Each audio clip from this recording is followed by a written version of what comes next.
Eu precisava daquele emprego mais do que precisava de conforto, orgulho ou escolhas. Precisava de um lugar para ficar, de dinheiro entrando, de uma chance de manter tudo o que eu era longe dos olhos errados. Quando vi o anúncio, soube que não podia ser exigente. Empregada interna, dormir no local, salário bom demais para alguém como eu. A casa dos Winchester ficava em um bairro onde tudo parecia silencioso demais, limpo demais, correto demais. Portões altos, jardim perfeitamente aparado, nada fora do lugar. Era o tipo de casa que faz você se sentir deslocada, antes mesmo de tocar a campainha. Nina abriu a porta com um sorriso que não chegava aos olhos. Bonita, elegante, segura de si. Falava rápido, mudava de assunto com facilidade. Enquanto me mostrava a casa, apontava cada detalhe como se fosse uma extensão do próprio corpo. O chão precisava estar sempre brilhando. As roupas perfeitamente dobradas. As refeições feitas no horário exato. Nada podia sair do controle. Andrew me apareceu logo depois. Educado, gentil, a voz calma, o olhar atento. Ele agradeceu por eu estar ali, como se estivesse me fazendo um favor ao me contratar. A diferença entre os dois era gritante. Onde Nina era afiada, ele era macio. Onde ela mandava, ele explicava. Meu quarto ficava no sótão. Subimos uma escada estreita até uma porta pequena. O espaço era simples, quase claustrofóbico. Uma cama, uma cômoda, uma janelinha alta demais para alcançar. A porta só trancava por fora. Nina disse que era por segurança. Eu disse que estava tudo bem. Não estava. Mas eu precisava daquele lugar.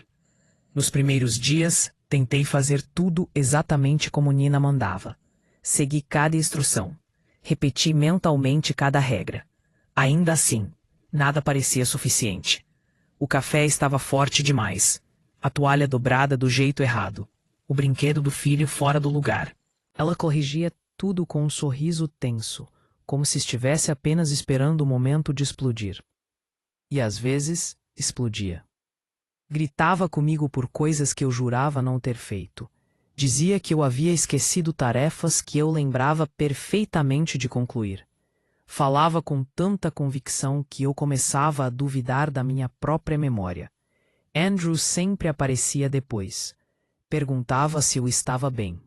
Dizia que Nina estava passando por um momento difícil. Que ela não era sempre assim.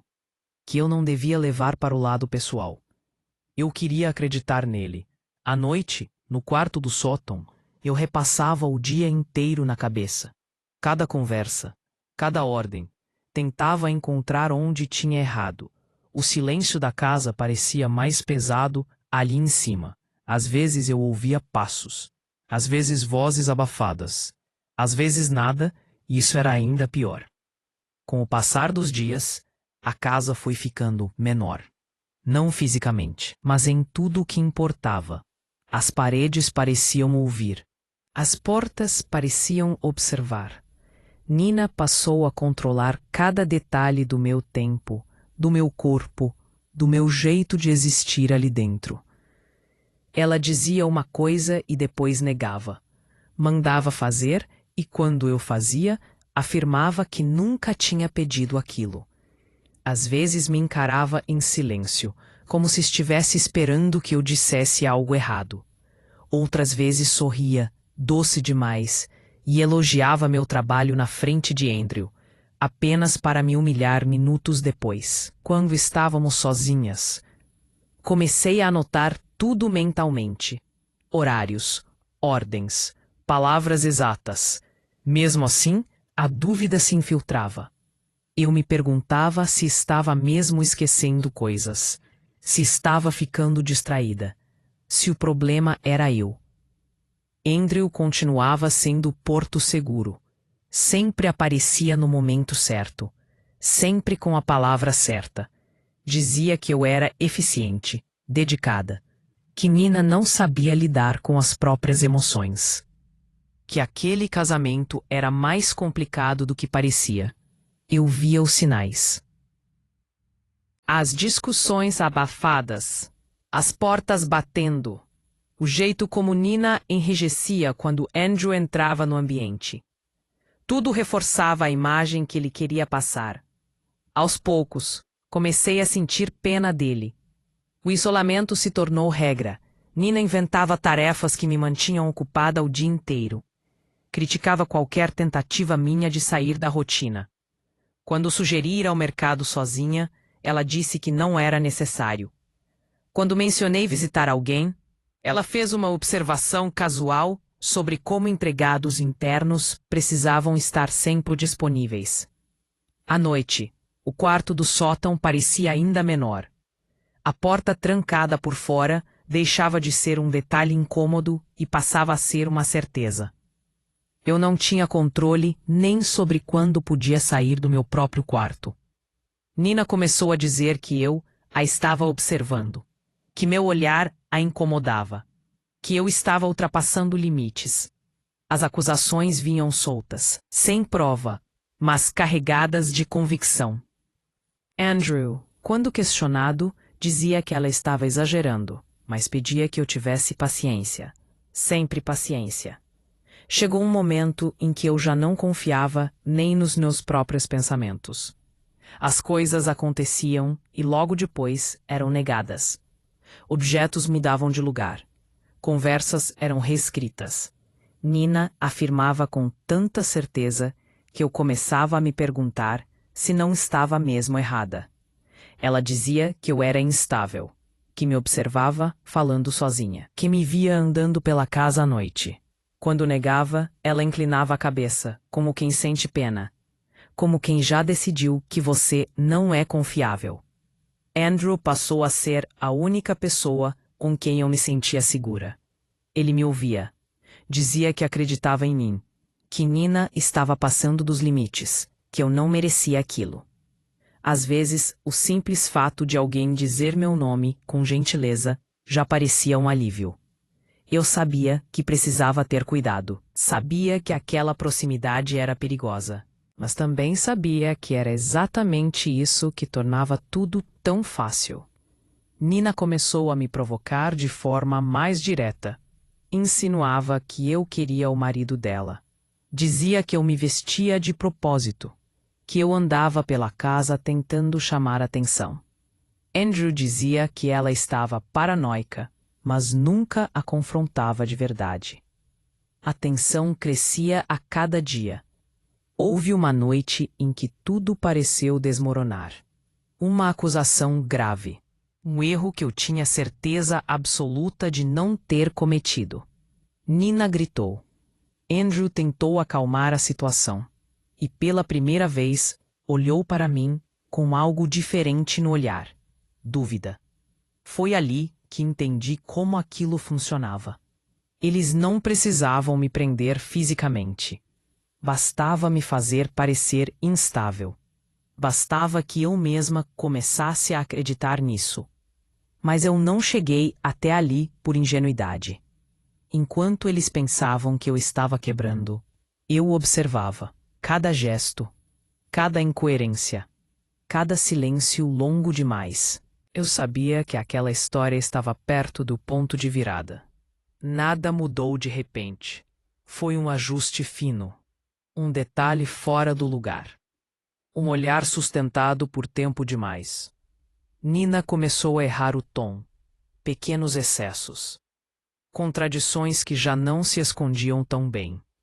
Ela continuava representando o nervosismo, os surtos, a confusão. Mas agora havia pressa, como se temesse que algo escapasse, como se soubesse que o controle não era mais absoluto. Andrew, por outro lado, se mostrava mais confiante, relaxado. Já não media tanto as palavras quando Nina não estava por perto. Às vezes deixava escapar uma dureza que não combinava com o homem compreensivo que fingia ser. Um brilho rápido nos olhos, um comentário atravessado. Coisas pequenas, mas reveladoras. Eu juntava tudo. O passado não fica enterrado quando alguém sabe exatamente onde cavar. E eu sabia. Sabia quem Andrew era antes daquela casa impecável. Sabia o que ele fazia com mulheres que dependiam dele. Sabia como ele se escondia atrás de esposas frágeis, de histórias bem contadas, de uma imagem cuidadosamente construída. Nina sabia também. Ela não era louca. Nunca foi. Estava presa. Presa a um homem que transformava tudo em dúvida, que deslocava a culpa com habilidade, que fazia as pessoas questionarem a própria sanidade. O papel dela naquela casa era sobreviver. O meu era outro. Quando a verdade começou a se impor, foi silenciosa. Não houve confrontos dramáticos. Não houve revelações gritadas. Houve escolhas, movimentos calculados, testemunhas certas, momentos em que Andrew acreditou que estava vencendo. Ele nunca percebeu quando perdeu, no instante em que entendeu que não tinha mais o controle da narrativa, que não era mais o homem confiável, que as peças não respondiam como antes. Já era tarde demais para corrigir.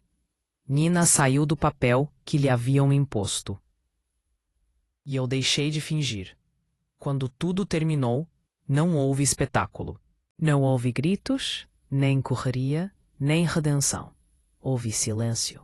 O tipo de silêncio que fica depois que a verdade finalmente ocupa o espaço inteiro. Andrew sempre acreditou que controlava as pessoas, porque sabia contar histórias. Ele escolhia as palavras, os gestos, as pausas certas. Fazia os outros parecerem confusos, enquanto ele se mantinha firme, confiável, razoável. Durante muito tempo, isso funcionou. Até não funcionar mais. Quando as peças se encaixaram, a imagem dele começou a rachar, pequeno no começo, quase imperceptível. Uma versão que não batia com a outra. Um detalhe esquecido. Um erro de cálculo. Pessoas que antes acreditavam passaram a hesitar. E a dúvida é tudo o que basta. Nina não era mais a mulher instável da casa. Era alguém que tinha sobrevivido, que tinha aprendido a representar para não ser destruída. Quando pôde sair, saiu sem olhar para trás. Não precisava mais provar nada. Só precisava ir embora. Eu também não fiquei. A casa dos Winchester voltou a ser apenas uma casa. Grande, silenciosa, vazia do poder que um dia pareceu inabalável. O luxo já não escondia nada. As paredes não protegiam mais ninguém. Andrew perdeu aquilo que mais importava para ele: o controle da narrativa. Sem isso, não sobrou muito. Quanto a mim, eu segui em frente, sem aplausos, sem agradecimentos, com a certeza de que nem sempre justiça faz barulho. Às vezes ela apenas acontece, discreta, inevitável. Aprendi que monstros raramente parecem monstros. Eles sabem sorrir, sabem escutar, sabem se fazer de vítimas, e contam com a descrença alheia para continuar existindo. Mas também aprendi outra coisa. Nunca subestime quem parece pequeno, silencioso ou perdido. Algumas pessoas não estão fugindo, estão esperando.